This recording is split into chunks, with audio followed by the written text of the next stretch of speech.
யாதும் ஊரே யாவரும் கேளீர், தீதும் நன்றும் பிறர் தரவாரா, நோதலும் தனித்தலும் அவற்றோர் என்ன என்று கணியன் பூங்குன்றன் எழுதிய அந்த கவிதையின் கடைசி இரு வரிகள் பிக்பாஸ் நிகழ்ச்சியுடைய தொடக்க உரையில் நான் பேசின அந்த வரி. பெரியோரை வியத்தலும் இளமே, சிறியோரை இகழ்தல் அதனினும் இளமே அப்படிங்கிற அந்த வரிகள் இன்னைக்கு கண்ணு முன்னாடி தெரியுது. கிட்டத்தட்ட 7 மாவட்டங்களில் இருந்து பல்வேறு தொழில்களில், துறைகளில், பதவிகளில், பொறுப்புகளில் இருந்து கொண்டு இந்த சமூகத்திற்கு பெரிய பெரிய சேவைகள் செய்கிற அத்துணை பெரிய மனிதர்களும் இந்த சிறிய பையனுக்கு வாய்ப்பு கொடுத்து வேடிக்கை பார்த்து கொண்டிருப்பதற்கு எனது அருமையான மனம் நிறைந்த தாழ்மையுடன் கூடிய அன்பும் நன்றியும். செப்டம்பர் 21 பிறக்கலையே அப்படிங்கிற ஒரு சின்ன வருத்தம் தான். பிறந்திருந்தா நானும் கேக் வெட்டியிருக்கலாம் அப்படின்னு மட்டும் இல்லாமல் உலக அமைதி தினத்தில் பிறந்திருக்கிற ஒரு வாய்ப்பு கிடைக்கலையேங்கிற ஒரு ஏக்கம். ஆனால் உலக அமைதி தினத்தில் ஒரு ஞாயிற்றுக்கிழமையில் புரட்டாசிலாம் இருந்துட்டு போதுப்பா, நமக்கு காலையில் வழக்கம் போல் இறைச்சி கடையில் போய் ஒரு 1/2 கிலோ வாங்கிட்டு வந்து ஆக்கி சாப்பிடுவோம், சாப்பிட்டு ஒரு படத்தை பார்த்துட்டு மல்லாக்க படுப்போம் என்ற முக்கியமான சமூக கடமையை விட்டுவிட்டு ஒரு மிகப்பெரிய அரங்கிற்கு வருகை தந்திருக்கிற பொறுப்புமிக்க உங்கள் எல்லோரையும் தாழ்வணிந்து மீண்டும் வணங்குகிறேன். எனக்கு ரொம்ப பிடிச்ச ஒரு கவிதை பாரதிதாசனோட.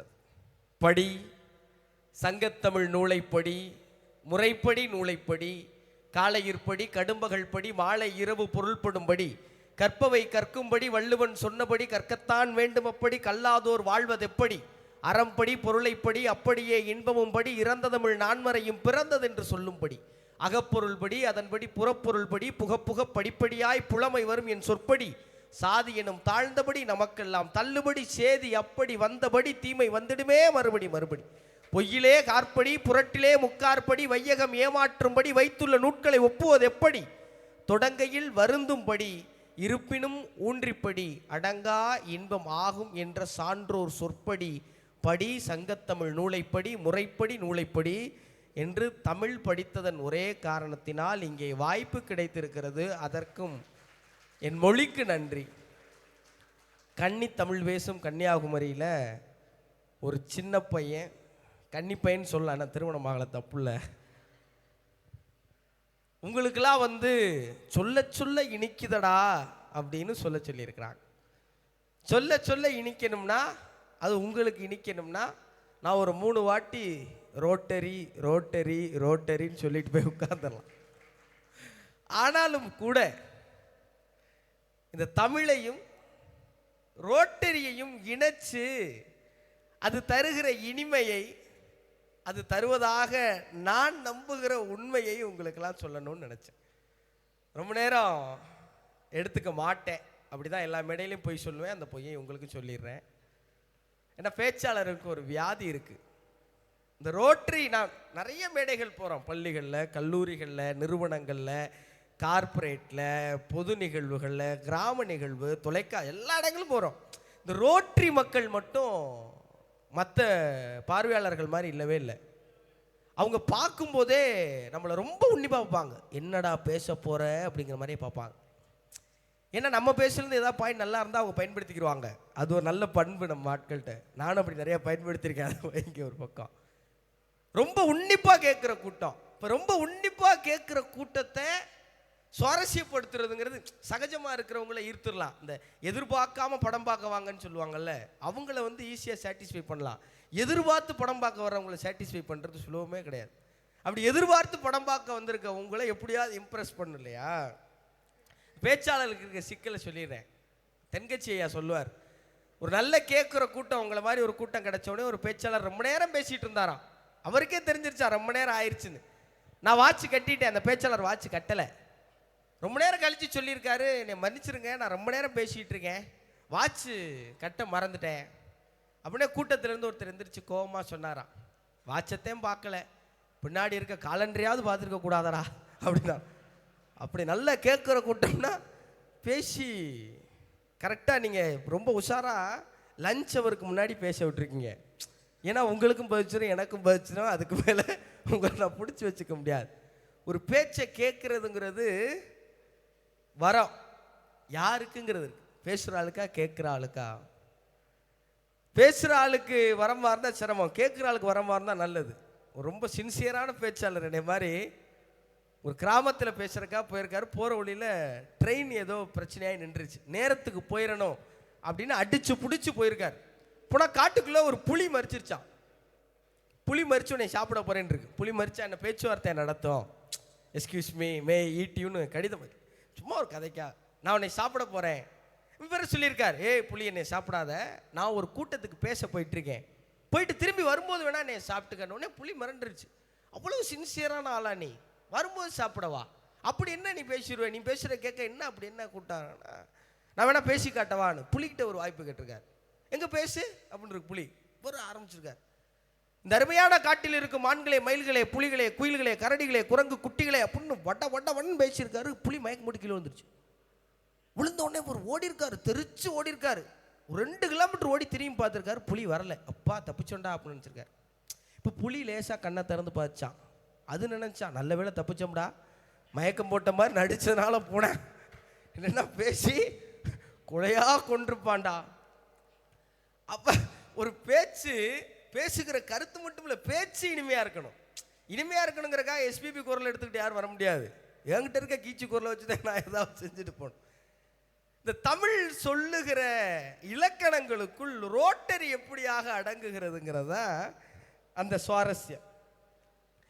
எனக்கு ஏன் ரோட்டரி சொன்னாங்க, 73% வந்து ரோட்டரியின் சேவை இந்திய மக்களுக்கு தான் தெரியுது, 82% இந்தியர்கள். ரோட்டரி உருவான அமெரிக்காவில் 52 தான் தெரியுது.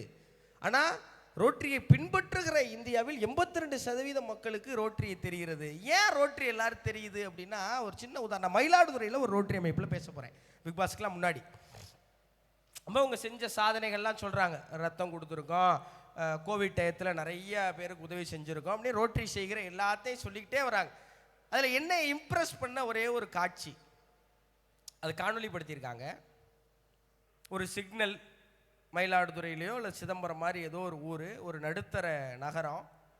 அங்கே ஒரு மரத்தடியில் ஒரு சின்னோண்டு கடை, ஒரு தகர பெட்டியில் அமைக்கப்பட்ட கடை. அந்த கடையை அமைச்சு கொடுத்துருக்குது ரோட்டரி. அந்த கடையில் ரோட்டரி சின்னம் பதிக்கப்பட்டிருக்கு. அது என்ன கடைன்னா, ஒரு செருப்பு தைக்கிற கடை. செருப்பு தைக்கிற தொழிலாளி அவர் ஒரு ஆலமரத்துக்கு அடியில் குடையை பிடிச்சிக்கிட்டு செருப்பு தைச்சவர் இப்போ அந்த கூடாரத்துக்குள்ள உட்காந்து செருப்பு தைக்கிறார். இப்போ அந்த தொழிலாளி என்ன பண்ணுறாரு, காலையில் கடைக்கு வந்த உடனே ஒரு தட்டில் சூடம் பொருத்தி விநாயகர் சிலைக்கு காட்டுவதற்கு முன்பாக ரோட்டரி சின்னத்திற்கு சூடத்தை காட்டி விட்டு கடையை திறக்கிறார். ரோட்டரி செய்கிற உலகளாவிய சேவைகளில் இந்த சின்னோண்டு தகர கொட்டக பெரிய விஷயமே கிடையாது. ஆனால் அந்த தொழிலாளிக்கு அது பெரிய விஷயம். திணைத்துணையாம் நன்றி செய்யணும் பனைத்துணையாய் கொள்வார்கள். இதனால தான் 82% மக்களுக்கு ரோட்டரி தெரிஞ்சிருக்கு.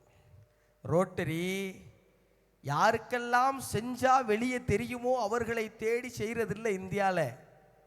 யாரெல்லாம் வெளியவே தெரியாமல் இருக்கானோ அவனுக்கு போய் சேவை செஞ்சுக்கிட்டு. கவிக்கு அப்துல் ரஹ்மான் சொல்லுவார், ஒரு கவிதை எப்படி இருக்கணுங்கிறதுக்கான இலக்கணம் சொல்லுவார். வாக்கியங்களை ஒடித்து போடுவது அல்ல கவிதை, வாக்கியங்களை ஒடித்து போடுவது அல்ல கவிதை, ஒடித்து போடப்பட்ட மக்களுக்காக வாக்கியங்களை அமைப்பதுதான் கவிதை அப்படின்னு கவிக்கு சொல்லுவார். அது சொல்லிட்டு அப்படியே அது பின்னாடி இன்னொரு கவிதை சொல்லுவார். என்னை எல்லோரும் கேட்கிறீர்கள், பிரச்சனைகளை பற்றி எழுதுங்கள், ஏன் காதலை பற்றி எழுதுகிறீர்கள் என்று கேட்கிறீர்கள். காதலை விட பெரிய பிரச்சனை என்ன இருக்கிறது அப்படின்னு கேட்பார். அப்படி நக்கல் பிடிச்ச அந்த வரிசையில் அது வரும். அப்துல் கலாம் ஐயா ஒரு கல்லூரியில் பேச போகிறாரு. அப்போ அந்த மாணவர்கள் கேட்குறாங்க, உங்கள் வாழ்க்கையில் நீங்கள் என்னென்னமோ கண்டுபிடிச்சிருக்கீங்க, அதில் உங்களை ரொம்ப மகிழ்ச்ச ஒரு கண்டுபிடிப்புனா என்ன சொல்லுவீங்கன்னு எல்லாம் காத்திருக்காங்க. ராக்கெட்டை சொல்லுவார், அதை சொல்லுவார், இதை சொல்லுவார், உலகத்தெல்லாம் ஏமாற்றி சேட்டலைட்டுகளை மறைச்சு அது எல்லாத்தையும் அவர் ஒன்றே ஒன்று சொன்னார். நான் ஹைதராபாத்லேருந்து எனக்கு ஒரு கடிதம் வந்துச்சு. ஒரு அப்பா எழுதியிருக்கார். அவர் பெரிய பொறுப்புல எல்லாம் இல்லை, ஒரு சாதாரண ஆள், சாமானிய. ஐயா, என் பொண்ணுக்கு போலியோ, நாங்கள் மரக்கட்டை கால் பொருத்தி இருக்கோம், அது ரொம்ப கனமாக இருக்குது. அந்த குழந்தை அதை இழுத்துட்டு போகிறத பார்க்கும்போது அந்த குழந்தைக்கு கால் வலிக்கிறத விட எனக்கு நெஞ்சு ரொம்ப வலிக்குது. நீங்கள் ஒரு அறிவியலாளர் தானே, நீ ஒரு சயின்டிஸ்ட் தானே, ஏதாவது ஒரு மாற்று சிந்தனையை பண்ணி கொடுத்தா என்னன்னொடனே அப்துல் கலாம் என்ன பண்ணுறாரு, அவருடைய சயின்டிஸ்ட் டீமை கூப்பிட்றாரு, ஒரு மருத்துவமனையை அணுகிறாரு. என்ன பண்ணலான்னு யோசிக்கும் போது விண்கலத்தில் பயன்படுத்துகிற ராக்கெட் டெக்னாலஜிலேருந்து ஒன்று எடுத்துகிட்டு வராங்க.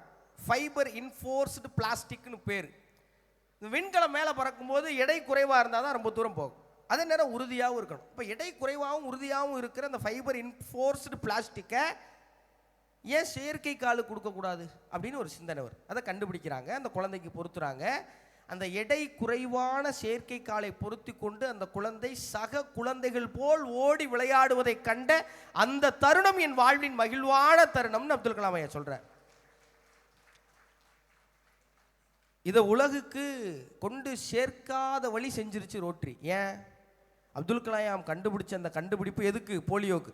அப்படிப்பட்ட போலியோவே இந்த உலகத்தில் இருக்கக்கூடாது என்பதை உருவாக்கிய இந்த ரோட்டரி இந்த சமூகத்தில் என்ன சேவை செஞ்சிருக்கு. ரோட்டரியில் இருக்கிறது என்ன? ஒரு ப்ரெஸ்டீஜுக்காக. சார் சொன்னாங்க, வெளிநாட்டுக்கெல்லாம் நீங்கள் இந்த ரோட்டரி பேட்சை போட்டு போனீங்கன்னா நீங்கள் ஷாருக் கான் சொல்லுவார், என்ன சொல்லுவார்னா, இந்தியாவின் செலிபிரிட்டிகளே உங்கள் கர்வம் குறைய வேண்டும் என்றால் அமெரிக்காவுக்கு போங்க, உங்களை அவன் துச்சமாக பார்ப்பேன், உங்களை தரக்குறைவாக பார்ப்பேன்.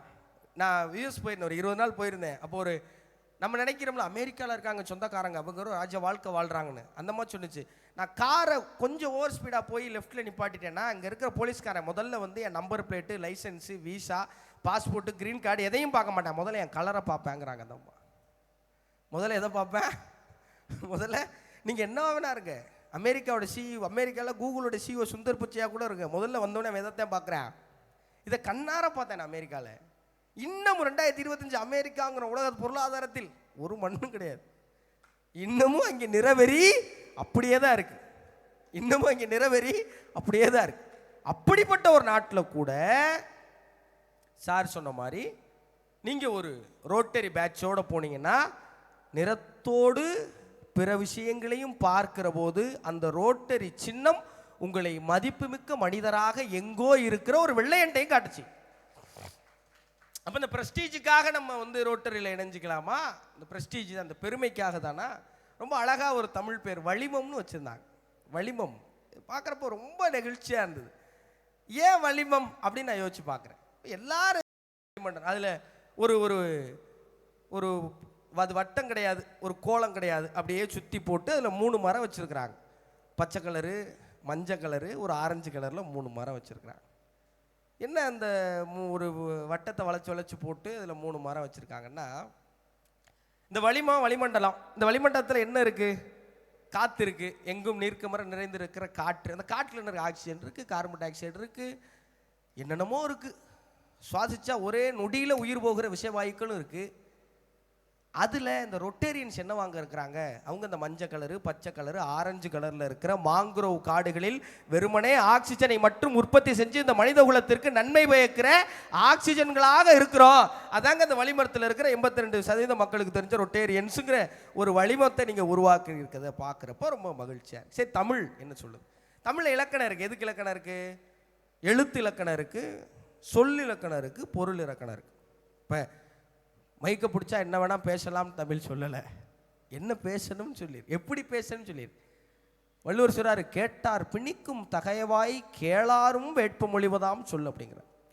கேட்டார் பிணிக்கும் தகைவாய்னா பேசுகிறாள்லாம் கட்டிப்ப மாதிரி. முத்துக்குமரன் ஒரு பையங்க பிக் பாஸில் ஜெயிச்சிருக்கேன், ராம்நாட்டில் தெரிஞ்ச பையங்கன்னு சொல்லி சுந்தரம் சார்லாம் ரெக்கமெண்ட் பண்ணி கூப்பிட்டு வந்திருப்பாங்க.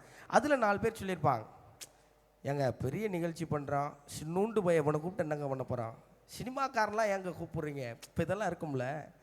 அது இருக்கிறது தப்பு கிடையாது. இது நான் அமெரிக்காவில் ஃபெட்னாவில் பேச போகும்போதே இருந்துச்சு. பேசி முடிச்சு வரும்போது அது மாறிச்சுன்னு வைங்களேன், அது வேற. இப்போ அவங்க கூட கட்டி போகிற கேட்டார் பிணிக்கும் தகைவாய், கேட்குறாலாம் கட்டி போட்டுருணுமா. பேசி முடிச்சதுக்கப்புறம் நீங்களாம் சேர்ந்து என்னையை கட்டி போட்டுறக்கூடாது. கன்னியாகுமரியில் இன்னும் ஒரு ஊரில் நீ பேசக்கூடாதா? யாரை ஏமாற்றி தர்ற? தகைவாய் கேளாரும் வேட்பு மொழிவதாம் சொல். இது சொல் இலக்கணம். சரி, எழுத்து இலக்கணம் என்ன இருக்கு? இலக்கண வகுப்பு மாதிரி போயிடாம கொஞ்சம் சுலபமா. தமிழ் ஏன் அழகுனா, உயிர் மெய் உயிர்மெய்லாம் இருக்கு, நமக்கு தெரியும். ஏன் அந்த உயிர் எழுத்து மெய் எழுத்து அர்த்தம் இல்லாமல் வச்சு விட்டு போயிட்டாங்களா? உயிர் எழுத்து எத்தனை இருக்கு? உன்னைய கூட்டியாந்ததுக்கு ஏண்டா இருடா, அடுத்து எங்கள் குட்டி பிள்ளையெல்லாம் கூட்டியாந்து உதாரணம் தெரிஞ்சுக்கிறது, ஒரு ஜென்ரலாக பேசிக்காக நம்ம மொழியுடைய சிறப்பை ஒன்று மட்டும் என் மனச்சாந்திக்காக சொல்கிறேன், கேட்டுக்கிறேங்க. உயிரெழுத்து எத்தனை? 12. மெய்யெழுத்து 18. உயிர்மை ஐயோ டக்குன்னு வரமாட்டேங்குதே 216. இப்போ நம்ம உயிர் இருக்குல்லங்க, இந்த மெய்னா உடம்பு, உசுறு உள்ள கிடக்கு. இந்த உசுறு இல்லாம மெய் இயங்க முடியுமா? முடியாது. உயிரெழுத்தை உச்சரிங்க. ஆ ஆ இ ஈ உ ஊ. மெய்யெழுத்தை உச்சரிங்க. உச்சரிங்களேன் சும்மா. இக்கு இங்கு இச்சு இஞ்சு. நம்ம இக்கு போடணும்னா ஈ போட்டு இக்கண்ணா போட்டு ஒரு ஊ போட வேண்டியிருக்கு. இக்கு. இப்போ இந்த ஈயையும் ஊவையும் இந்த 2 உயிரெழுத்தையும் தூக்கிட்டு மெய்யெழுத்தா இருக்கிற இக்க மட்டும் உச்சரிங்க. எவ்வளோ முக்குனாலும் இக்கு வெளியே வராது. அதனால தான் அது மெய். இப்போ இந்த மெய்யோட உயிர் சேர்ந்தாதான் உயிர் மெய் ஆன்னு ஒன்று பிறக்குதுங்கிற அர்த்தத்தோடு படைக்கப்பட்ட மொழி தமிழ் மொழி. சரி, இந்த அர்த்தத்தை வச்சு என்னங்க பண்ண போறீங்க? அர்த்தம் என்ன பெரிய அதிசயமா? அர்த்தத்தை வச்சு என்ன செஞ்சிருவீங்க? இந்த மெய்யெழுத்தெல்லாம் இருக்குல்ல, இக்கு இங்கு இச்சு இஞ்சு இட்டுன்னு, முதல் 2 மெய்யெழுத்து என்ன? இக்கு இங்கு. நீங்கள் தமிழில் எந்த வார்த்தை எடுங்களேன், இந்த இங்கு வர்ற வார்த்தை எடுங்களேன். சங்கு பின்னாடி இக்கன், இங்குக்கு அடுத்து இக்கன்னா தான் வரணும். தங்கம், மஞ்சள். நீங்க இக்கு பாக்கி வர்ற எந்த வார்த்தை எடுங்க, பின்னாடி இங்கு வர்ற எந்த வார்த்தை எடுங்க. சங்கு, தங்கு, இங்கு, அங்கு, தங்கம், எதை எடுத்தாலும் பின்னாடி இக்கு வரணும். அடுத்த 2 மெய்யெழுத்து என்ன? இச்சு இஞ்சு. நீங்க இஞ்சு வர்ற எந்த வார்த்தை எடுங்க. தஞ்சை, நெஞ்சம், புஞ்சை, எந்த சங்கு, எந்த வார்த்தை எடுத்தாலும் இஞ்சுக்கு அப்புறம் சாணா வரணும். அடுத்து என்ன? இட்டு இன்னு. நீங்க இன்னு வர்ற எந்த வார்த்தை? வண்டு, நண்டு, மண்டு, குண்டு, செண்டு, எதை எடுத்தாலும் அடுத்து என்னதான் வரணும்?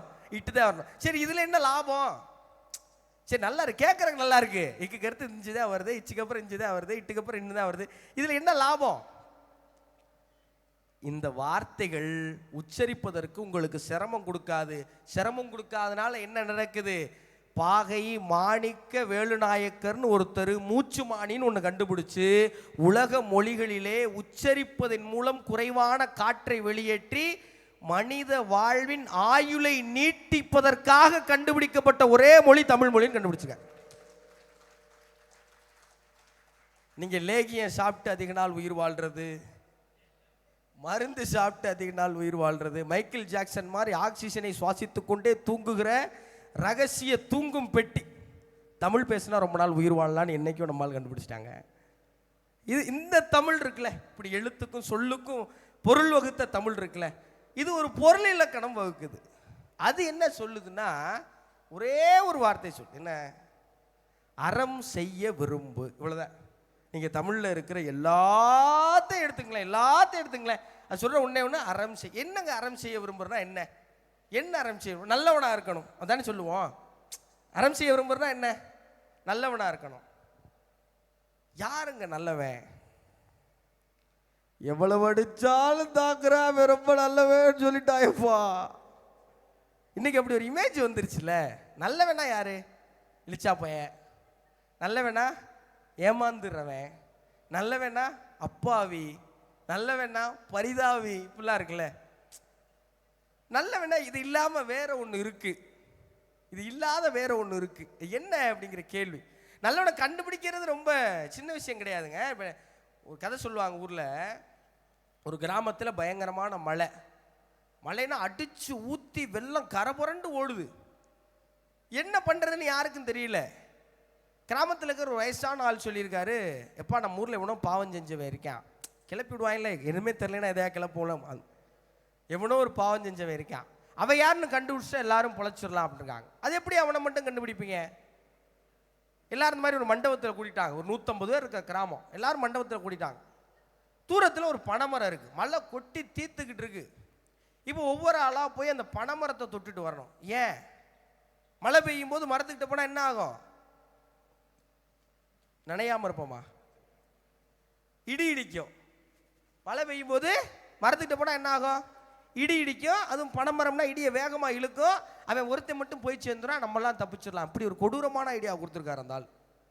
வேற வழி தெரியல யாருக்கும். எல்லாம் மண்டபத்துக்கு வந்தாச்சு. இப்போ ஒவ்வொரு ஆளாக போகிறாங்க, தொட்டுட்டு வராங்க, போகிறாங்க, தொட்டுட்டு வராங்க. இடி இடிக்கவே இல்லை. 149 பேர் போயிட்டு வந்தாச்சு.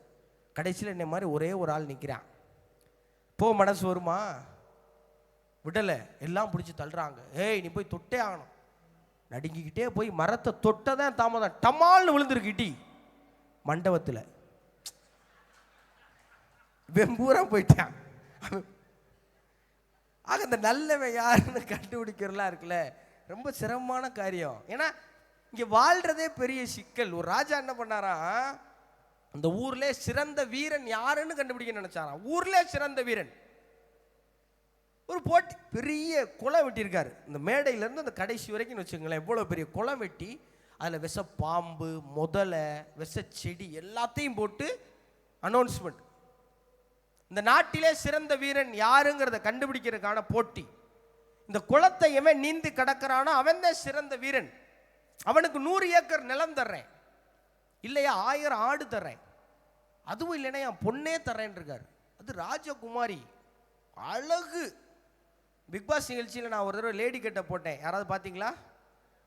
வெளில வந்தோடனே எங்கள் அம்மா என் காலை தொட்டு கும்பிட்டாங்க. வாழ்க்கையில் லேடி கட்டை மட்டும் போடா தம்பி, உன் கெரியருக்கே ஆபத்து அப்படின்னு. அந்த மாதிரிலாம் ரொம்ப அழகான பொண்ணு, ரொம்ப அழகு. கேட்டவுடனே பக்கத்து நாட்டிலெல்லாம் வந்துட்டாங்க. வந்து அப்படியே குளத்தை சுற்றி பெருங்கூட்டம் நிற்கிது. குளத்தை பார்த்தோன்னே எல்லாருக்கும் டர்ரு. ஒரு வயலும் குதிக்கலை. ஏன்னா உள்ள பாம்பு போங்குது, முதல்ல வாங்குது. எப்படி குதிக்கிறது? எல்லாரும் தயக்கத்தோடு நிற்கும் போது என்னைய மாதிரி, சரி விடுங்க, உங்களை மாதிரி ஒரு இளைஞன் சட்டார்னு குதிச்சிருக்கான். குதிச்சு அடிச்சு பாம்பெல்லாம் தள்ளி விட்டு முதலெல்லாம் மிதிச்சு செடியெல்லாம் அத்தறிஞ்சு ஏறிட்டான். கொண்டாடுறேன், கட்டி பிடிச்சி முத்தம் கொடுக்குறேன். மேலே கூப்பிட்டோன்னே ராஜா அவனை உச்சி முகர்ந்து வாழ்த்துறார். உன்னையத்தாண்டா தேடிக்கிட்டு இருந்தேன், என்ன வேணும் உனக்கு? 100 ஏக்கர் நிலம் வேணுமா? வேணாம். 1000 ஆடு வேணுமா? வேண்டாம். ராஜகுமாரி வேணுமா? வேண்டாம். அப்புறம் என்ன வேணும்? என்னை எவன் தள்ளி விட்டான்னு தெரிஞ்ச ஆணும் அப்படின்றான்.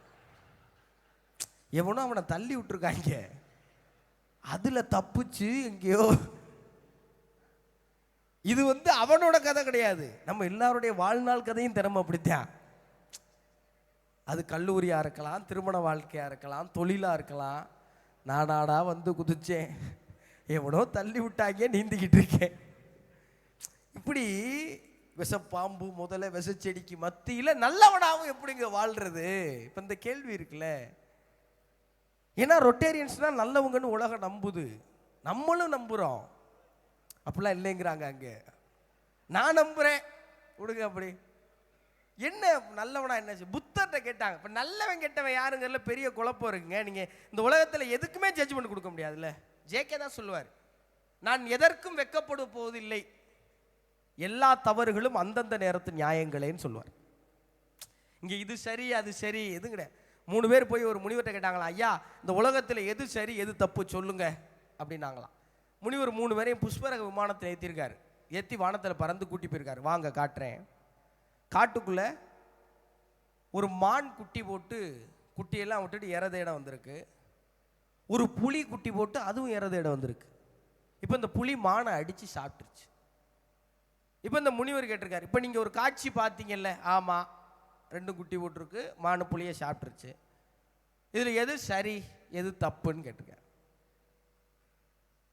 அப்போ ஒரு ஆள் சொல்லியிருக்கேன், ஏங்க புலி பண்ணது தப்புங்க, என்ன இருந்தாலும் குட்டி ஓட்ட மானை சாப்பிட்லாமா? முனிவர் டக்குன்னு ஒன்று பிடிச்சி கீழே தள்ளி விட்டாரான். அவன் சொன்னது தப்புன்னு. மீது 2 பேருக்கு உசுறு நடுக்குது. ஐயா இதுக்காயா விமானத்தில் கூட்டிகிட்டு வந்த அப்படின்ட்டு. அடுத்தவனை கேட்டிருக்காங்க, நீ சொல்லு. இல்லைங்க புலி பண்ணதான் கரெக்டு, என்ன இருந்தாலும் அது சாப்பிட்டது தானே சரி. அவனையும் தள்ளி விட்டாரான், அவனும் செத்து போயிட்டான். இப்போ கடைசி ஆள், ஐயா எனக்கு தெரியாதுங்க எது கரெக்டு தப்புன்னு இருக்கான். நீ தான் தப்புச்ச வான்னு குட்டி கொண்டே கீழே இறக்கி விட்டுருக்கார். இப்போ இங்கே எதையுமே நீங்கள் சரி தப்புன்னு ஜட்ஜ் பண்ணவே முடியாது. அப்போ யார் நல்லவன் எப்படி கண்டுபிடிக்கிறது? புத்தர்கிட்ட போய் கேட்டிருக்காங்க, ஐயா யாருங்க நல்லவன்? புத்தர் சொல்லியிருக்காரு, எப்பா யாரு பிறர் நலம் நோக்குகிறார்களோ அவர்கள்தான் இந்த உலகத்தில் நல்லவர்கள்னு புத்தர் சொல்லியிருக்கார். யாரு, உங்களை பற்றியும் சொல்றேன், கைதட்டலாம், தப்பு கிடையாது. யாரு பிறர் நலன் நோக்குகிறார்களோ அவர்கள்தான் நல்லவர்கள்னு புத்தர். இதை புத்தர் மட்டும் சொல்லலை, இந்த உலகத்தில் இருக்கிற எல்லாரும் சொல்றாங்க.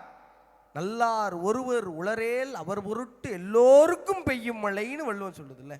ஒருத்தன் நல்லவனா இருந்தா போதுமா, ஊருக்கே மழை பெஞ்சிருப்பான். ஒரே ஒருத்தன் நல்லவனா இருந்தா ஊருக்கே. இப்போ இந்த நல்லது எதுலலாங்க வேணும், நல்லது எதுலாம் வேணும், எல்லாத்துலேயும் ஒரு அறம் இருக்கணுங்கிறாங்க. நம்ம செய்கிற தொழிலில், நம்ம வாழ்கிற வாழ்க்கையில், நம்ம தினசரி செய்கிறதுல,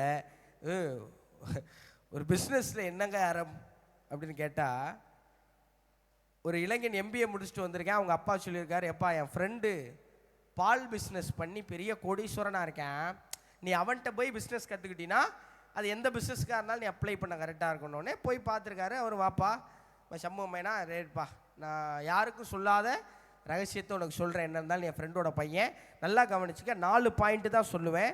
டைரி பிஸ்னஸ் தான் இன்றைக்கி இந்தியாவிலே பெரிய மார்க்கெட் இருக்க பிஸ்னஸ்ஸு. இது நீ கரெக்டாக பண்ணினா ஜேன்னு வந்துடும். ஆனால் நீ எங்கே இந்த ஊரில் பண்ணக்கூடாது, பக்கத்து ஊரில் தான் போய் பண்ணணும்லாம் பேசி முடிச்சுட்டு அந்த ரகசியத்தை சொல்ல ஆரம்பிக்கிறார். 1, காலையில் 5 மணிக்கு நீ பால் கறந்தினா சாயங்காலம் 5 மணிக்கு கரெக்டாக 12 பஞ்சுவாலிட்டி ரொம்ப முக்கியம். சரிங்க சார். 2வது, மாடு என்ன சாப்பிடுங்கிறதுல ரொம்ப கவனமாக இருக்கணும் தம்பி, கண்டதே சாப்பிட விடக்கூடாது. அதுக்கு ஆரோக்கியமான உணவு போகுதாங்கிறத நீ எப்பயும் கவனமாக பார்க்கணும். சரி. 3ல் 1 பங்கு தண்ணி கலக்கணும் தம்பி. பாலில் தண்ணி கூடிட்டாலும் சிக்கல், குறைஞ்சாலும் உனக்கு நட்டம். இந்த பாயிண்ட்டு தான் ரொம்ப முக்கியமான 4வது பாயிண்ட்டு. இதில் நீ சரியாக பண்ணலைன்னா உன்னால் தொழிலில் மேலே வர முடியாது. சொல்லுங்கள் அங்கிள். எக்காரணத்தை கொண்டும் நீ பால் கறக்கும் போது மாட்டுக்காரன் அதை பார்த்துடக்கூடாதுன்னு இருக்கான். இவன் அப்படி தான் பால் கறந்து கூடி. இது பாலுக்கு மட்டும் கிடையாது, எல்லாத்துலேயும் இருக்குது. நம்ம வேடிக்கையாக சொல்லுவாங்க, நம்ம ஊர்லேருந்து ஒரு அரசியல்வாதி கிளம்பி ஒரு வெளிநாட்டுக்கு போனாராம். வெளிநாட்டுக்கு போய் பார்த்துருக்காரு. அந்த அதிபருடைய மாளிகையை பார்த்து வியந்து போயிட்டாராம். எப்படி அவ்வளோ பெரிய மாளிகை கட்டினோடனே அந்த அதிபர் 4வது மாடி கூட்டி போயிருக்கார். கூட்டி போய் காமிச்சுக்க, அதோ ஒரு பாலம் தெரியுதா? ஆமாம் தெரியுது. அந்த பாலம் கட்டும்போது அதில் அடித்த காசில் கட்டினது. சூப்பர்யா. வந்துட்டார். ஒரு 3 வருஷம் கழித்து அந்த அதிபர் இப்போ இங்கே வர்றாரு, நம்ம ஊருக்கு வர்றாரு.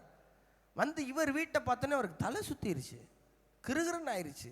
குளுக்கோஸ்லாம் கொடுத்து வீட்டுக்கு கூட்டி போய், என்னையா எங்கள் வீட்டை பார்த்து ஆய்வுன்னா என்னையா வீடுன்னு சொல்லி என்னமோ கட்டி வச்சுருக்கேன், எப்படியா? இப்போ 7வது மாடி கூட்டி போயிருக்கார். கூட்டி போய் அதோ ஒரு பாலம் தெரியுதா? தெரியலையே.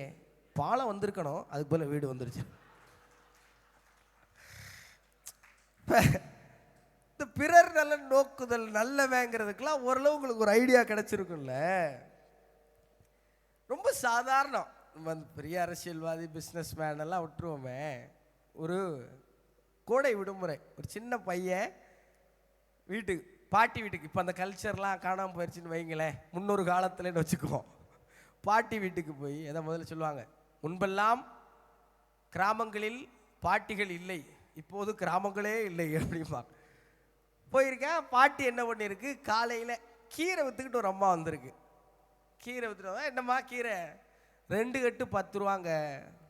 2 கட்டு 10 ரூபாலாம் இல்லை, 8 ரூபா தரேன் வாங்கிக்கிறியா? 10 ரூபா தாங்க, 8 ரூபா தரேன் வாங்கிக்க. ரொம்ப நேரம் விவாதிச்சதுக்கப்புறம் சரிம்மா அப்படின்னு சொல்லி 8 ரூபா வாங்கிக்கிட்டு அந்த கீரை 2ஐயும் கொடுத்துட்டு அந்தம்மா கிளம்பும் போது மயக்கம் போட்டு அங்கேயே விழுந்துருச்சு. தண்ணி தெளித்து எழுப்பி, என்னாச்சு? இல்லைம்மா காலையில் சாப்பிடாம மாட்டேன். போடா அப்படின்னு பேரனை உள்ளே அனுப்பிச்சி விட்டு இட்லி கோழி குழம்புலாம் வச்சு கொண்டாந்து அந்த பையனுக்கு கொடுத்துருக்காங்க, அந்த பாட்டி கொடுத்துருக்காங்க. அந்த கீரைக்காரம்மா எல்லாத்தையும் சாப்பிட்டு கிளம்பி போயிடுச்சு.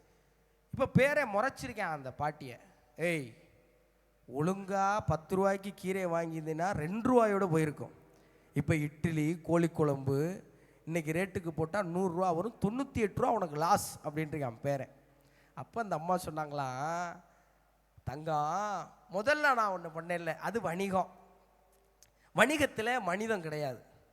2வது ஒன்று பண்ணோம்ல, அது மனிதம், மனிதத்தில் ஒருபோதும் வணிகம் கிடையாது தங்கம் அப்படின்னு அந்த பாட்டு.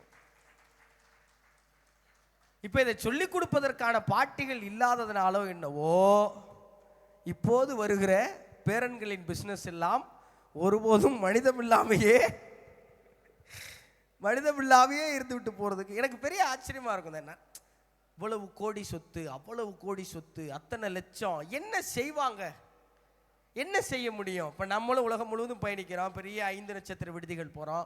முத நாள் போனப்போ அந்த கண்ணாடி அந்த மெத்தையெல்லாம் நல்லா தான் இருக்குது. 3ஆம் நாள் சலிச்சு போயிடுது, எப்படா வீட்டுக்கு போகணும் ஆயிடுது. எல்லாருக்கும் அந்த அனுபவம் இருக்குல்ல. முத நாள் அடே அப்பா ஸ்விம்மிங் பூல்னா இதுதான்டா, ஆத்தாடி எத்தனை வகை சாப்பாடு, அடே அப்பா பஞ்சு மெத்த பறக்குதடா. 3ஆவது நாள் என்னத்தை ஸ்விம்மிங் பூல், நம்ம வீட்டு தொட்டியில் மோந்து குளிச்சாத்த நல்லா இருக்கு. 64 வச்சிருக்கேன், சுகரை வச்சுக்கிட்டு நம்மளால ஒன்றையும் சாப்பிட முடியலையப்பா. பஞ்சு மெத்தையில தான் படுக்கிறோம், தூக்கம் வர மாட்டேது. என்னைக்கடா போய் நம்ம வயற்கட்டில் அந்த வெளியே போட்டு தென்னை மரத்து அடியில் படுக்கலாம்னு தானே வந்துடுதுல்ல. இப்போ சுகேசிவம் ஐயா ரொம்ப அழகாக ஒன்று சொல்லுவார். நீங்கள் எவ்வளவு சொத்து வைத்திருந்தாலும் சரி, எப்படி நீங்கள் எவ்வளவு சொத்து வைத்திருந்தாலும் சரி, அதில் எத்தனையை நீங்கள் அனுபவிக்கிறீர்களோ அது மட்டும்தான் உங்கள் சொத்துங்கிற. நீங்க அனுபவிச்சாதானே உங்க சொத்து.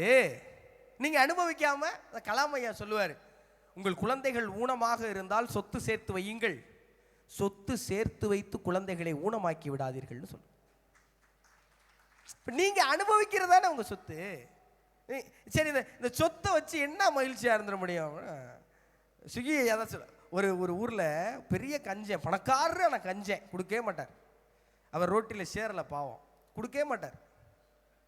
இப்போ இவங்க போய் என்ன செஞ்சுருக்கிறாங்க, ஐயா நீ கொடுக்கவே வேண்டாம், சும்மா ஒரு 1 லட்ச ரூபாய்க்கு செக்கை கொடுங்க, நாங்கள் திருப்பி கொண்டு வந்து கொடுத்துருவோம் அப்படின்னு இருக்காங்க. என்ன கொடுங்கய்யா, திருப்பி கொண்டு வந்து சத்தியமாக கொடுத்துருவோமையா, நம்பிக்கைக்குரிய ஆட்கள் தான். இல்லை செக் லீஃப் வீணா போயிருமேன்னு இருக்கேன் அந்த ஆள். சரி செக் லீஃபு கூட நான் ஒரு 5 ரூபாய் கொடுத்துட்றேன் அப்படின்னோடனே சரின்னு சொல்லி 1 லட்ச ரூபாய் எழுதி கையெழுத்து போட்டு செக் லீஃபு. இப்போ இவங்க என்ன பண்ணியிருக்காங்க, இதை எடுத்துக்கிட்டு போய் ஒவ்வொரு ஆள்கிட்டையா காமிச்சிருக்காங்க. ஏய் அவனே 1 லட்ச ரூபா கொடுத்துருக்காயா அப்படின்னே ஊருக்குள்ள ஒரு வயலுக்கும் தூக்கம் வரல.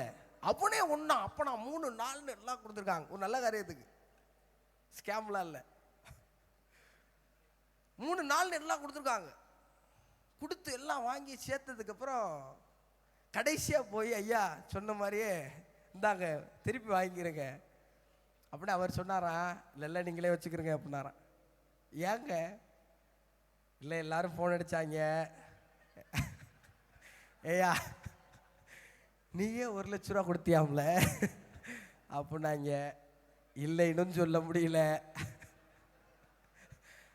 ஆமான்ட்டேன், ஒரு மாதிரி நல்லாத்தான் இருக்கு வச்சுக்கங்கன்னாராம். எப்படி எப்படி ஒரு மாதிரி நல்லாத்தான் இருக்கு வச்சுக்கோங்க. இந்த கொடுக்கறதுல இருக்கிற இன்பம் இருக்குல்ல, கொடுக்கறதுல இருக்கிற மகிழ்ச்சி இருக்குல்ல, அதுக்கு விலை கிடையாது, அதுக்கு விலை கிடையாது. நிறைய பேர் சாகுறாங்க, தினந்தோறும் சாகுறாங்க, மறைஞ்சு போகிறாங்க, காணாமல் போகிறாங்க. ரத்தன் டாட்டாங்கிற மனுஷன் இறந்து போனப்போ மட்டும் ஏங்க எல்லாருக்கும் இதயம் வலிச்சிச்சு? ரத்தன் டாட்டாங்கிற ஒரு மனுஷன் செத்த, இந்தியாவில் இருக்கிற பணக்காரர்கள் மேலெல்லாம் இங்கே இருக்கிற யாருக்கு கோபம் இல்லை? இந்தியாவில் இருக்கிற கோடீஸ்வரர்கள் மேலெல்லாம் அட ஒரு சின்ன வைத்தறிச்சலாவது இருக்கா இல்லையா? ரத்தன் டாட்டா சாகும்போது மட்டும் ஏன் வலிச்சிச்சு? ரத்தன் டாட்டா அந்த நிறுவனத்தில் இருந்தபோது டாட்டா நிறுவனத்தின் ஒட்டுமொத்த லாபத்தில் 60% இந்த சமூகத்திற்காக கொடுத்த ஒரே இந்திய நிறுவனம் டாட்டா நிறுவனம். சிலர்லாம் எதுக்கு மிச்சம் பிடிக்கிறோம்னே தெரியாம மிச்சம் பிடிக்கிறாள். ஒரு ஆளு பெரிய பணக்காரரு, 3 ஆம்பளை பிள்ளை, நிறைய சொத்து, வெத்தலை போடுற பழக்கம் உண்டு. ஆனால் அந்த காஞ்ச வெத்தலையத்தை முதல்ல போடுவாராம்.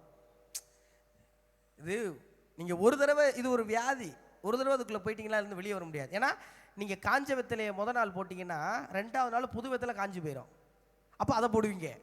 3வது நாள் மறுபடியும் புது வெத்தலை காஞ்சி போயிடும், அதை போடுவீங்க. ஒரு நாள் இந்த காஞ்ச வெத்தலை தூக்கி வெளியே போட்டிங்கன்னா அடுத்து வாழ்நாள் ஃபுல்லாக புது வெத்தலை போடலாம். அதை செய்ய மாட்டாங்க, இந்த காஞ்ச வெத்தலையா போட்டுக்கிட்டே இருந்திருக்காரு. இருந்தால் ஒரு நாள் செத்தும் போயிட்டார். அப்போ இறுதி சடங்கு நடக்குது. தலைமாட்டில் வெத்தலை வைக்க போயிருக்காங்க, கையை பிடிச்சிருக்கேன் அமுத்தமையை. எங்கள் அப்பாவுக்கு புது வெத்தலை பிடிக்காது, காஞ்ச வெத்தலை தான் பிடிக்கும். வைங்க கடைசி வரைக்கும் காஞ்ச அந்தாளுக்கு புது வெத்தலை எப்படி இருந்துச்சுன்னே கடைசி வரைக்கும் மறந்துவே இருக்கும். இப்படியான ஒரு வாழ்க்கை முறையத்தை யாருக்காக வாழ்றோங்கிற கேள்வி இருக்குல்ல. 4 பேருக்காக தான் வாழ்றோங்கிறாங்க. யார் அந்த 4 பேர்? ஒரு அழகான கவிதை. ஊர் பிரசிடென்டின் நாய் செத்து போனது. ஊர் பிரசிடென்டின் நாய் செத்து போனது. ஊரே வந்து நின்றது. பிரசிடென்ட் செத்து போனார், ஒரு நாயும் வரவில்லை. ஊர் பிரசிடென்டின் நாய் செத்து போனது, ஊரே வந்து நின்றது. பிரசிடென்ட் செத்து போனார், ஒரு நாயும் வரவில்லை. நம்ம இந்த ஒரு நாள் இந்த உலகத்தை விட்டு போறோம்ல, என்னைக்கெல்லாம் தெரியாது. அன்னைக்கு என்ன 2 வார்த்தை தாங்க இந்த உலகம் சொல்லும். 2 வார்த்தை. நல்ல மனுஷன் போயிட்டாருப்பா, நல்ல வேலை போயிட்டாருப்பா. இந்த 2 தான். நல்ல மனுஷன், 2வது நல்ல வேலை. இது 2ல எதுக்காக வாழ போறோங்கிறது. இது 2ல எதுக்காக வாழ போறோம்? அந்த 4 பேர் கடைசியா என்ன சொல்லுவேன்? சரி, இந்த கொடுத்தாவிகிட்டலாம் நல்ல பேர் வாங்கிடலாம். அந்த நல்ல பேர் வாங்குறதுக்காக கொடுக்குறோம். என்ன நல்ல பேரை வாங்கி என்ன செய்ய போறோம்? நல்ல பேரை வச்சு என்ன செய்ய போறோம்? நீங்க அந்த காலத்துலலாம், இன்னைக்கும் சரி, வண்டி வந்துருச்சுல, இறந்தப்புறம் சடலத்தை எடுத்துட்டு போறதுக்கு. முன்னாடிலாம் ஆள் வச்சு தூக்குவோம். காலகாலமாக கூலி கொடுத்துக்கிட்டே தானே இருக்கோம். ஒரு ஆள் மரணிச்சிட்டாரு, வண்டி போயிருக்கு, உயிர் மேலே போய் கேட்டுச்சான், ஏய் உடம்பை பார்த்து, வீட்டில் இருந்து இடுகாடு எவ்வளோ தூரம்? 3 கிலோமீட்டரு. உடம்பு சொல்லுது.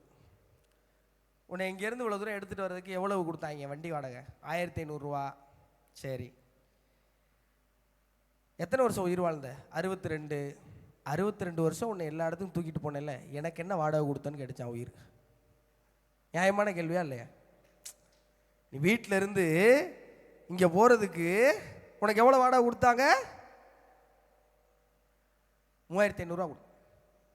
62 வருஷம் சுமந்துருக்கேன், இந்த உசுருக்கு நீ என்ன வாடகை கொடுத்த? என்ன வாடகை கொடுக்க முடியும்? என்ன வாடகை கொடுக்க முடியும்? வாடகை கொடுக்கலாம்ங்கிறார் வள்ளுவர். என்ன வாடகையா? ஈதல் இசைபட வாழ்தல், அது வல்லது ஊதியமில்லை உயிருக்குங்கிறார். இந்த உயிர்னா என்ன? பேரு. எப்பா முருகேசன் தவறிட்டாரு, அந்த அந்த அந்த பேர் யாருக்கு? அந்த உசுருக்கு தானே. அந்த உசுருக்கு என்ன ஊதியம்? நல்ல மனுஷன் போயிட்டாருங்கிறப்ப அந்த ஊதியம். அப்ப அந்த 62 வருஷமா ஈதலும் இசைபட வாழ்தலும் தான் நீங்கள் உங்கள் உயிருக்கு கொடுக்க வேண்டிய ஊதியம். அது இந்த உலகுக்கு கொடுக்கிற ஊதியம் அல்ல, நமது உயிருக்கு கொடுக்கிற ஊதியம். பெர்னாட் ஷாக்கு ரொம்ப முடியல. பெர்னாட் ஷா ரொம்ப வில்லங்கமான ஆளு. மாதிரி கூட்டங்களுக்கெல்லாம் பேச கூப்பிட்டா போவாராம். இப்போ என்ன சொல்லுவாராம்? நான் என்ன பேச போறேன்னு தெரியுமா? தெரியாது.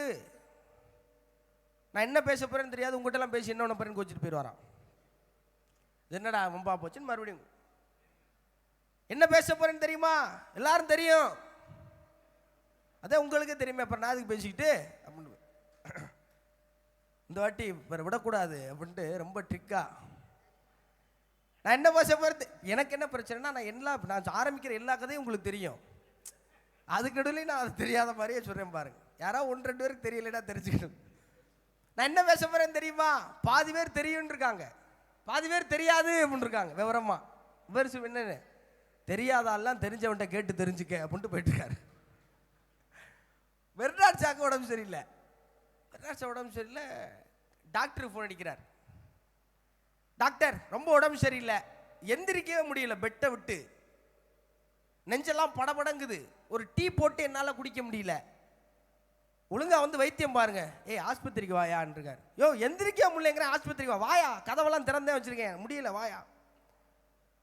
டாக்டர் இவரோட வயசான ஆளு. அவர் மாடிப்படியில் ஏறி வந்தா மூச்சு வாங்கி விட விடத்து சோஃபால சாஞ்சு, நெஞ்செல்லாம் படபடக்குறா பெர்னாட் ஷா அப்படின்னு அவர் கதறி இருக்கார். இவர் ஐயோன்ட்டு எந்திரிச்சு போய் டீயை போட்டு அந்த கொடுத்து ஒரு மாத்திரையை கொடுத்து விசிறி விட்டு 10 நிமிஷம் பக்கத்துல இருந்து are you all right, are you all right அப்படின்னு இருக்கார். டாக்டர் மெல்ல மூச்சு வாங்கிட்டு, அப்பா இப்போ தாயா பரவாயில்லாமல் இருக்கு அப்படின்னு சொல்லி பேக்கை திறந்து பில்லு புக் எடுத்து 30 பவுண்ட்ஸ் இந்தா டாக்டர் ஃபீஸ் கட்டுன்னு இருக்காரு. பெர்னாட் ஷா கோவம் வந்துருச்சு. ஏய் உன்னை எனக்கு வைத்தியம் பார்க்க சொன்னா நான் உனக்கு வைத்தியம் பார்த்துருக்கேன், அதுக்கு உனக்கு பில்லு வேற கட்டுவாங்களா? டாக்டர் ரொம்ப அமைதியாக சொல்லியிருக்காரு, ஏய் நீ என்கிட்ட என்ன கம்ப்ளைண்ட் சொன்ன? பெட்டை விட்டு எந்திரிக்க முடியல என்ன, 10 நிமிஷம் பக்கத்தில் நின்றுட்டு இருக்கியா, டீ போட்டு குடிக்க முடியல என்ன, எனக்கு டீ போட்டு கொண்டாந்து கொடுத்துட்டு போயிட்டேன், நெஞ்செல்லாம் படபடக்குதுன்னு, இப்போ நல்லா தானே நின்றுக்கிட்டு இருக்க, கிளைண்டோடைய பிரச்சனை என்னதோ அதை தீர்த்துட்டேன், காசை கொடுத்துட்டு கிளம்பிட்டுருக்கார். இது என்ன சொல்ல வருது இந்த கதைனா, நீங்கள் உங்களை பற்றி யோசித்து கொண்டிருக்கும் போதுதான் சோர்வடைகிறீர்கள். பிறரை பற்றி யோசிக்க ஆரம்பிக்குகிற பொழுது உங்கள் எல்லா சோகங்களும் மறைந்து நீங்க உற்சாகமாயிரு. எல்லா சோகமும் மறைஞ்சு. இக்கிகைங்கிற ஒரு புத்தகம், ஜப்பானிய புத்தகம், உடல் முழுவதும் ரொம்ப பெரிய அளவில் ஃபேமஸான புத்தகம். ப்ளூ ஜோன் அப்படின்னு அவங்க உலகத்தின் 5 சிறு பகுதிகளை குறிப்பிடுறாங்க. இந்த ப்ளூ ஜோன் என்னன்னா, இங்கே வாழுகிற மக்கள் தான் உலகத்திலே ரொம்ப நாள் உயிர் வாழ்ந்திருக்கிறாங்க. உலகத்தில் ரொம்ப நாள் உயிர் வாழ்ந்த மக்கள் இந்த ப்ளூ ஜோனை சேர்ந்த மக்கள். சரி, இவன் ரொம்ப நாள் உயிர் வாழ்றதுக்கு என்னடா செஞ்சிருக்கான் அப்படின்னு போய் பார்க்குறாங்க. அவன் ஒன்றும் செய்யலை. ஒருத்தனோட ஒருத்தன் சந்தோஷமா உதவி செஞ்சு மகிழ்ச்சியா வாழ்றான். இவ்வளவுதான் ரகசியமா. நீங்க ரொம்ப நாள் வாழ்றதுக்கு என்ன ரகசியமா? ஒருத்தனோடு அழுக்காறு அவா வெகுளி இன்னாச்சொல் 4ம் இழுக்கா என்றது அறம்னு வள்ளுவம் சொன்னதை இந்த 5 ப்ளூ சோன் மக்களும் கண்டுபிடிக்கிறான். அதனால அவன் ரொம்ப நாள் உயிர் வாழ்றான். என்னங்க அழுக்கார? இந்த கோபம் நம்மகிட்ட ரொம்ப ரொம்ப மோசமான ஒரு பண்பு. கோபம்னா எந்திரிச்சு கத்தி சண்டை போட்டு மல்லு கட்டி, அதுதான் கோபம். இல்லை ரொம்ப நாள் நாசுக்கா செய்கிற ஆள் உண்டு. ஏர்போர்ட்டில் ஒரு பெரியவர் அந்த ஏர்போர்ட் எம்ப்ளாயியை பிடிச்சி காய்ச்சுன்னு காய்ச்சுறார், கத்துறார், அசிங்கப்படுத்துறார். 10 நிமிஷத்தில் போயிட்டார். இப்போ கோவர்க்கர் ஒரு ஆள் வந்து கேட்குறான், ஏய் அந்த ஆள் உன்னை அந்த கிளி இழுக்கிறாரு, அசிங்கப்படுத்துறாரு, உனக்கு கொஞ்சம் கூட கோமே வரலையாடா? அதெல்லாம் வந்துச்சுப்பா. வந்துச்சுன்னா அப்போ நீ எதுவுமே பண்ணல. யார் சொன்னா? அதெல்லாம் பண்ணிட்டேன். என்னடா பண்ண? இல்லை அவர் அமெரிக்கா போய்கிட்டு இருக்காரு, லக்கேஜ்லாம் ஜப்பான் போய்கிட்டு இருக்கான். பழி வாங்கலைன்னா நம்மள பல பேருக்கு தூக்கமே வராது. ஏதாவது பண்ணிடணும், என்னமாவது செஞ்சிடணும். இந்த அழுக்காறு அவா வெகுளி இன்னாச்சு இதெல்லாம் எப்போ போகும்? பிறருக்கு உதவி செய்யணும். மாமன்னன் ஒரு படம், அருண்ராஜா காமராஜ், மாமன் கிடையாது, நெஞ்சுக்கு நீதி படம், அருண்ராஜா காமராஜ் அண்ணனுடைய டைலாக் ரொம்ப அழகா இருக்கும். காரில் போயிட்டு இருப்பாங்க. ஹீரோட்ட கான்ஸ்டபிள், மறைந்த நல்ல மனிதரும் நடிகருமான மயில்சாமி சார் கேட்பார், சார் எல்லாரும் சமம்னா அப்போ யார் தான் சார் ராஜா? இந்த கேள்வி. எல்லாரும் சமம்னா அப்போ யார் தான் சார் ராஜா? அந்த டைலாக் வரும், எல்லாரும் சமம்னு எவன் நினைக்கிறானோ அவன் தான்டா ராஜா. எப்படி? எல்லாரும் சமம்னு எவன் நினைக்கிறானோ அவன் தான்டா ராஜா. என்னைக்கு இந்த ரோட்டரி மாதிரியான அமைப்புகள் பிறருக்கு செய்வதெங்கள் கடமை, விவேகானந்தர் தான் சொல்லுவார், தொண்டு செய்வது என் கடமைன்னு சொல்லுவார். தொண்டு செய்யும்போது நான் பெரிய ஆளு, நான் செய்யறதுனால. தொண்டு செய்வது என்னது? அவ்வை தான் சொல்றா, சாதி இரண்டொழிய வேறு இல்லைங்கிறா. நம்மளாம் என்ன சொல்றோம்? சாதியே இல்லை, பாகுபாடுலாம் இல்லை மனித குலத்துல அப்படின்லாம் சொல்றோம்ல. அவ சாதி இருக்குங்கிறா. எத்தனை சாதியா? 2 சாதி இருக்கா. 2 சாதி என்ன என்ன 2 சாதி? மேல் சாதி கீழ் சாதியா? இல்லை. ஆண் பெண்ணா? இல்லை. வேற என்ன 2 சாதி? அதனாலதான் நீங்களா ரோட்டரியில் இருக்கீங்க. சாதி இரண்டொழிய வேறில்லை சாற்றுங்கால் நீதி வலுவா நெறிமுறையின் மேதினியில் இட்டார் பெரியோர் இடாதார் இழிகுலத்தோர் பட்டாங்கில் உள்ள. அவன் என்ன சொல்றா? கொடுக்கிறவன் மேல வாங்குறவன் கீழே இல்லை. இங்கதான் தமிழ் எல்லாரையும் விட மிஞ்சி நிக்குது.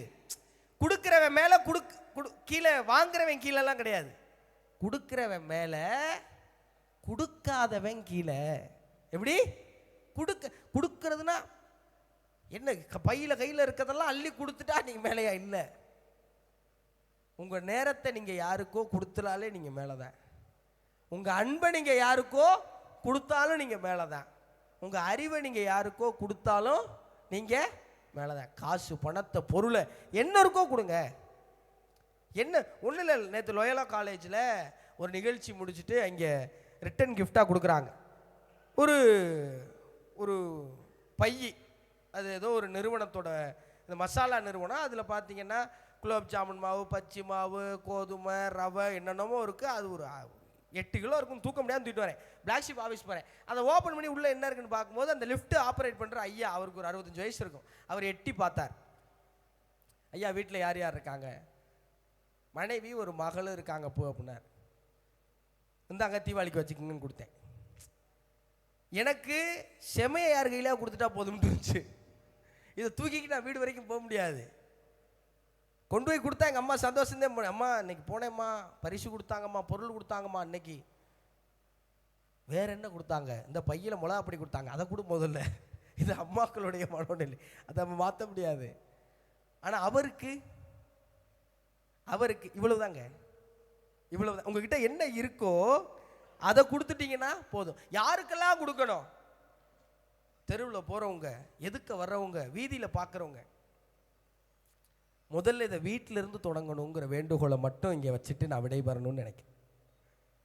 முதல்ல இதை அறம் இருந்தால் வாழ்க்கையில் உயர்ந்துடலாமா? வள்ளுவன் சொல்றாரு, அன்பும் அரணும் உடைத்தாயின் இல் வாழ்க்கை பண்பும் பயனும். அது அன்பு அரணும் இருந்தால் எங்கே நீங்கள் சொசைட்டியில் பெரிய ஆளாக வந்துடுவீங்க, அரசியல்வாதி, மக்கள் போட்டுருவேன், ஊதியம் உயிருக்கெல்லாம் அப்புறம். முதல்ல என்னவா? இல் வாழ்க்கை. சொல்லாததும் உண்மைன்னு ஒரு புத்தகங்க, பிரகாஷ்ராஜ் சாரோட பயோகிராஃபி. அது அவருடைய வாழ்க்கை அனுபவங்களை ரொம்ப அழகாக எழுதியிருப்பார். அதில் ஒரு கதை என்னை ரொம்ப இம்ப்ரெஸ் பண்ண கதை, அதை மட்டும் சொல்லிட்டு நான் அதை நிறைவு செஞ்சுக்கிறேன். ஒரு கணவன் மனைவி காதலிச்சு திருமணம் பண்ணிக்கிறாங்க. 3 வருஷம் காதலிச்சு கல்யாணம் ஆகி 6 மாதம் ஆச்சு.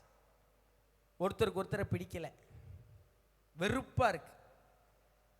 உச்சகட்டத்துக்கு போய் அந்த பொண்ணு என்ன நினைக்குது? இவன் செத்துட்டா தேவலைன்னு நினைக்குது. அந்த பையன் என்ன நினைக்கிறாரு? இவ செத்துட்டா தேவலைன்னு நினைக்கிறார். வெறுப்பாயிருச்சு. இப்படி இருக்கிற சூழல்ல ஒரு நாள் அந்த கணவருக்கு ஃபோன் வருது. இது மாதிரி நீங்கள் உங்களுடைய கணவரா? ஆமாம், ஒரு ரோடு ஆக்சிடென்ட், உங்கள் மனைவி இறந்து போயிட்டாங்கன்னு சொல்லிட்டு. இப்போ இவருக்கு ஒன்றும் புரியலை, கைகால் பதட்டமாக இருக்குது. செத்து போயிட்டா நிம்மதின்னு தான் நினச்சார், இல்லைன்னு இல்லை. ஆனால் 3 வருஷம் காதலிச்சு 6 மாதம் வாழ்ந்துருக்கோமே. இப்போ அழுகிறதா சந்தோஷப்படுறதா? இந்த குழப்பம். நேராக பெட்ரூமுக்கு போகிறாரு, வால்ட்ரோப்பை திறந்து பார்க்குறாரு. உள்ள நிறைய மாடர்ன் ட்ரெஸ்ஸாக இருக்குது, நிறைய மாடர்ன் ட்ரெஸ். அதை பார்த்தோன்னே கோவம் தலைக்கு ஏறிடுச்சு. எனக்கு பிடிக்காதுன்னு தெரிஞ்சே வேணும் தானே இதெல்லாம் வாங்கினேன், என்னை வெறுப்பேற்ற தானே இதெல்லாம் போட்டுக்கிட்டு பார்ட்டியாக போனேன். நீ செத்தது சரிதாண்டி, நீ சாகணும் அப்படின்னு கத்துறார். அப்படியே கிச்சனுக்குள்ளே போகிறார். ஃப்ரிட்ஜை திறந்தா உள்ள டிஃபன் பாக்ஸ் இருக்குது. ஓப்பன் பண்ணி பார்த்தா அவருக்கு ரொம்ப பிடிச்ச இட்லி உப்புமா. பார்த்தோன்னே கண்ணீர் கொட்டுது, அழுகிறார். ஐயோ என்னை மன்னிச்சிருமா, என்னை மன்னிச்சிரு, நான் உன்னை எவ்வளோ கஷ்டப்படுத்தியிருக்கேன், எவ்வளோ குடும்பப்படுத்தியிருக்கேன். நீ என் மேலே கோபமாக இருந்தாலும் என்னை கவனிச்சுக்கிறதுல குறை வச்சிருப்பியா? இன்னைக்கு செத்து போயிட்டேன், சாகும்போது கூட எனக்கு பிடிச்ச இட்லி உப்புமா செஞ்சு வச்சுட்டு செத்து போயிருக்கேடி. நீ செத்ததுக்கு நான் சந்தோஷப்பட்டேனே, என்னை மாதிரி பாவி யார் இருக்கான்னு அழுதுகிட்டே விற்க அந்த இட்லி உப்புமா சாப்பிட்றார்.